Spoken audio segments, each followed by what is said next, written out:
100만 원. 병원 진료비가 아닙니다. 퇴직 후 매달 내야 할 건강보험료가 무려 100만 원. 여러분은 이 폭탄을 맞을 준비가 되어 있으신가요? 퇴직하면 이제 좀 쉬나 했는데 첫 달부터 보험료 고지서가 날아오고 그 금액이 연금보다 많아지는 순간 그 충격은 단순한 돈 문제가 아니라 노년 생활 전체가 흔들리는 위기입니다. 오늘 이 영상을 끝까지 보시면 은퇴 후 건강보험료 폭탄을 최대 90% 이상 줄이는 5가지 방어 전략을 확실하게 아시게 됩니다. 이건 단순한 절약 지식이 아니라 노후 파산을 막는 생존 기술입니다. 61세 정수 씨 이야기부터 시작해 볼게요. 34년 직장 생활을 마치고 퇴직을 했습니다. 퇴직식에서 축하도 받으며 이제는 진짜 쉬어야겠다. 아내와 여행도 다니고 몸도 좀 돌봐야겠다고 생각했어요. 그런데 퇴직하고 한 달 뒤 정수 씨는 인생에서 가장 무서운 고지서를 받습니다. 바로 건강보험 고지서입니다. 고지서에 적혀있는 100만 원, 순간 눈을 비볐습니다. 퇴직 전에는 월 20만 원 정도 냈는데 퇴직과 동시에 5배가 뛰어버린 겁니다. 너무 놀라서 보험공단에 전화를 했습니다. 왜 이렇게 보험료가 많이 나오느냐고 물었더니 기계처럼 돌아오는 대답은 이거였습니다. 지역가입자로 전환되셨고 재산이 많아서 그렇습니다. 하지만 정말 정수 씨가 재벌처럼 재산이 많았을까요? 아니었습니다. 오래된 집 한 채와 퇴직금 일부를 넣어둔 예금이 전부입니다. 바로 이 2개가 폭탄의 재료였습니다.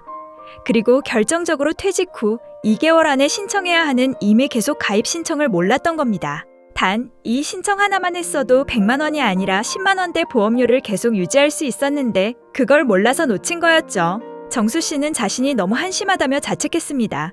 그런데 문제는 돈에서 끝나지 않았습니다. 아내는 말했습니다. 그 돈이면 우리 한 달 생활비 절반이에요. 이러면 여행도 못 가고 식비도 줄여야 하고 손주 옷도 못 사주겠어요. 앞으로 어떻게 살아야 하는 건지. 그 말을 듣는 정수 씨의 마음은 무너졌습니다. 잠이 오지 않았고 새벽마다 깼습니다. 스트레스 때문인지 당뇨 수치도 오르기 시작했습니다. 건강보험료 때문에 건강이 나빠지고 부부관계까지 흔들리는 것이었습니다. 이게 남의 일이 아니라 오늘 이 영상을 보고 계신 여러분의 미래가 그대로 반복될 수도 있습니다. 그래서 지금부터 말하는 내용을 꼭 아셔야 합니다. 왜 100만 원이 되는가? 지역가입자 부가체계의 진실입니다. 정수 씨는 이미 계속 가입제도만 놓친 것이 아니었습니다. 지역가입자 부가체계의 잔인한 진실을 몰랐던 것입니다. 건강보험료 폭탄은 우연이 아닙니다. 제도가 이렇게 설계되어 있기 때문입니다. 직장 가입자일 때는 급여 소득에만 보험료가 부과됩니다. 회사와 본인이 반반씩 나누어서 내니까 부담이 적게 느껴지죠. 하지만 퇴직을 하면 지역가입자가 됩니다. 그러면 규칙이 완전히 달라집니다. 지역가입자는 소득, 재산, 자동차 이 모든 항목의 점수가 합산됩니다. 여기서 문제는 재산과 금융소득입니다.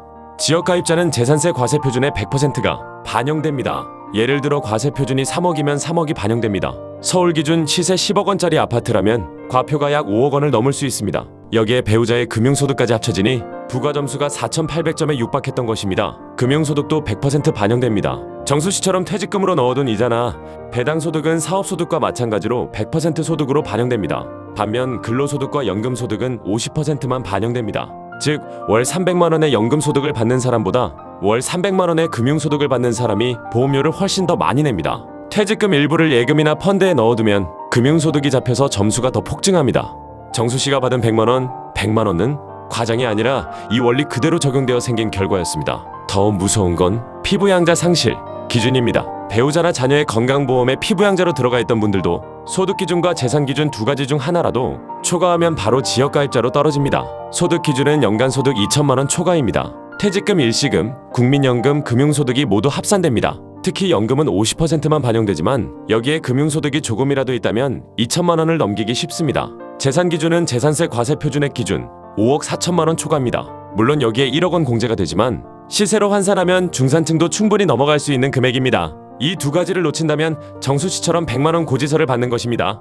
예를 들면 이렇습니다. 연금으로 월 170만 원을 받으면 연간 소득이 2천만 원을 넘어서서 자동으로 피부양자 자격이 박탈됩니다. 어느 날 갑자기 지역가입자가 되고 바로 다음 달부터 20만 원 내던 보험료가 100만 원이 됩니다.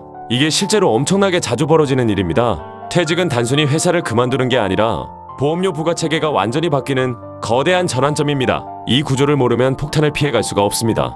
그렇다면 정수 씨 같은 상황을 막기 위해 우리는 무엇을 해야 할까요? 그 핵심 전략 5가지를 지금 공개합니다. 첫 번째 전략은 이메일 계속 가입입니다. 퇴직 후 2개월 안에만 신청하면 직장 가입자 보험료를 그대로 유지할 수 있습니다. 회사 부담분은 사라지지만 기본 보험료는 유지되기 때문에 보험료가 폭등하는 것을 막아줍니다. 이걸 놓쳤다면 피부양자 자격 확보가 최우선입니다. 가족 중 직장 가입자에게 피부양자로 등록하는 것입니다. 하지만 연간 소득 2천만 원 초과, 재산세 과세 표준 5억 4천만 원을 초과했다면 자녀가 아닌 다른 직계 가족에게도 기대기 어렵습니다. 예를 들면 연금 월 170만 원을 받으면 연간 소득이 2천만 원을 넘어서 자동으로 피부양자 자격이 박탈됩니다. 이게 실제로 엄청나게 자주 벌어지는 일입니다. 퇴직은 단순히 회사를 그만두는 게 아니라 보험료 부과 체계가 완전히 바뀌는 거대한 전환점입니다. 이 구조를 모르면 폭탄을 피할 수가 없습니다. 따라서 다른 전략을 동시에 준비해야 합니다. 방어 전략. 두 번째, 금융소득 분리 및 연금 수령 최적화입니다. 지역가입자는 금융소득 100%가 보험료에 반영됩니다. 연간 2천만 원을 넘기지 않도록 퇴직금을 IRP나 연금 계좌로 옮겨 과세 이연 및 절세 혜택을 활용해야 합니다. 퇴직금 일부를 어디에 넣느냐에 따라 보험료가 2배, 3배 차이 날 수 있습니다. 특히 사적연금은 소득에 포함될 가능성이 낮습니다. 국민연금도 50%만 반영됩니다. 노후 소득의 대부분을 연금으로 채우고 금융소득을 최소화하는 것이 보험료를 줄이는 가장 강력한 방법입니다.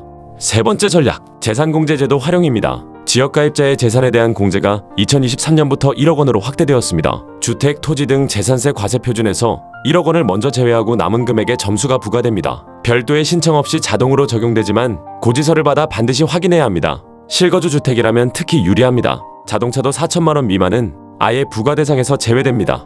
전월세 거주자는 전세 보증금은 30%만 재산으로 반영됩니다. 하지만 월세의 경우 월세 금액을 환산한 금액까지 재산으로 합산될 수 있습니다. 전월세 거주자도 자산이 있는 것으로 간주되므로 이 점을 인지하고 월세보다는 전세 혹은 주택연금 연계를 고려해야 합니다. 네 번째 전략, 주택연금 연계 감면 제도입니다. 정수 씨처럼 집 한 채가 재산의 대부분인 분들에게 최고의 방어 전략입니다. 주택연금을 수령하면 주택재산에 대한 건강보험료가 감면되는 제도가 있습니다. 주택연금을 수령하는 분들은 단순히 연금 수령을 넘어 건강보험료 방어에도 매우 강력한 무기입니다. 집 한 채를 갖고 계신 분들은 주택연금이 단일 전략으로는 가장 보험료 효과가 큰 선택일 수 있습니다. 전략 5번째, 재산처분 변동 시기 조정과 세금 공제. 재산세 과세 기준일은 매년 6월 1일입니다. 이 날짜를 기준으로 해당 연도의 보험료가 결정됩니다. 고가자산이나 부동산을 처분하여 재산을 줄일 계획이 있다면 반드시 6월 1일 이전에 매매를 완료해야 당해연도 보험료 부과를 피할 수 있습니다. 이 5가지 전략은 각각 따로 쓰는 것이 아니라 여러분의 재산 규모, 연금 수준, 퇴직 시점에 맞춰 조합해야 완전한 방어가 됩니다. 다시 한번 정리해두겠습니다. 첫 번째, 이미 계속 가입 또는 피부양자 자격 확보. 두 번째, 금융소득 분리 및 연금 수령 최적화. 세 번째, 재산공제제도 활용. 네 번째, 주택연금 연계 감면제도. 다섯 번째, 재산처분 변동 시기 조정. 정수 씨는 이미 계속은 놓쳤지만 금융소득 조정과 실거주 주택공제, 자동차 부과 제외 이 3가지를 조합해 신청했습니다. 그 결과 100만 원이었던 건강보험료가 7만 원대로 줄었습니다. 무려 93%가 절감되었습니다. 그 고지서를 받던 날 정수 씨는 울컥했습니다. 돈 때문이 아니라 다시 살 수 있겠다, 부부관계도 회복할 수 있겠다는 안도 때문이었습니다. 여러분도 할 수 있습니다. 다만 지금 해야 합니다. 노년의 안정은 정보를 아는 것에서 시작됩니다. 건강보험료는 자동으로 줄어들지 않습니다. 하지만 오늘 들은 전략을 제대로 활용하면 여러분의 노후는 완전히 달라집니다. 이 영상이 도움이 되셨다면 좋아요와 구독 눌러주시고 당신의 노년을 지키는 여정을 골든템포가 함께하겠습니다. 다음 시간에는 더 깊은 리스크를 다룹니다. 황혼 육아로 망가진 내 관절, 이 지원금 받고 건강 지키는 법 바로 이어서 만나보세요.